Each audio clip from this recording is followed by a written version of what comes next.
Kani is a Japanese crab salad. Super easy to make, and it's fantastic for a lunch or a quick snack. We're gonna go down with some radishes. These radishes are kind of peppery in nature. We'll just slice off each end and then we'll lay it on a cutting board. Grab your FN sharp paring knife for this task, and then we'll stack the slices and slice again. This will make little mini matchsticks. For something a little fun with radishes, it's great as just a garnish and to decorate maybe a holiday board.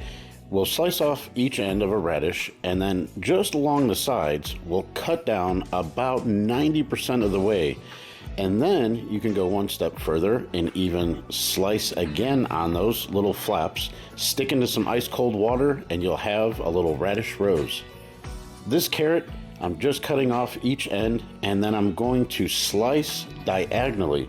This is just going to create much more of a surface area to work with, and then you lay those stacks kind of fanned out and slice with your FN sharp Santoku knife, and this will give you matchstick carrots. This imitation crab meat is flake style and compressed in a way that there's layers. So taking my FN sharp Santoku knife, I'm making the strands come about, and that's gonna match the matchstick carrots and the radishes. Using the utility knife, I'm taking just the outermost edge of the lemon, the zest. Make sure don't get all that white pith, it's bitter. We'll slice up some lemon into some Kewpie mayo, which is a Japanese mayo, some sriracha. We'll get that all mixed up. This is going to be the dressing for your salad. Make sure to toss well so everything is well coated. Go into the fridge for about a half an hour. And then I'm taking one scallion here, one green onion, slicing it down the middle, and then carefully slicing very thin slices.